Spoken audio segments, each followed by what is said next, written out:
Hey folks, this is the legislative update or recap for the week just concluded. So we're going to start out with the Bertie's Respect for National Cemeteries Act.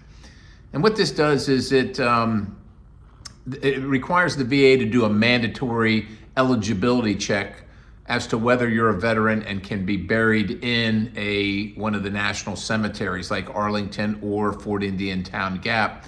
But it also allows for the disinterment of convicted veterans. Unfortunately, that happens. And so there is specific action in the bill regarding an individual named George Emery Seipel, who in 1969 killed a lady named Bertie Smith, and then 30 years after was allowed to be buried in Fort Indian Town Gap National Cemetery. And of course, we want people of honor that have worn the uniform to be buried in national cemeteries, not people that go and murder people. So, you know, that's what the bill is about, and I think that's why it should matter to you, because we want the right people to have the honor and not the incorrect people.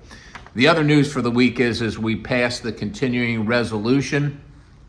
Why you care about this? For a couple reasons. First of all, that means that there are going to be no government shutdown from now until the end of the fiscal year, so essentially till the end of September, and the funding is there to cover all the bases. At the same time, I think it might be literally the first time since I've been in Congress where we actually reduced spending and then froze spending. So it's not perfect, it's not a perfect situation, but it keeps the government open, reduces spending, allows the work that's currently continuing on the border, on government efficiency, rooting out fraud, waste, and abuse to continue.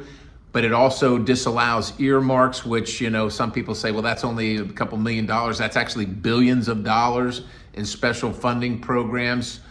So it disallows any use of earmarks. And so I think this is, again, not a perfect bill. As you guys know, I'm not a big fan of continuing resolutions. It means you haven't gotten your work done on the appropriations process. But we are where we are right now. We have no Senate appropriations at all. None of them came out of last year. And of course, those guys just got elected over there. And so they haven't had time to do them. It's now the middle of March. We've got to get a funding package done so that we can continue on to the more important business of reconciliation and this year's funding. So I was encouraged to vote yes for the bill. It did pass. And we can dispense with all the chaos that comes with the government shutdown, but also know that finally we made some cuts in spending and froze spending, which is also something that's absolutely necessary.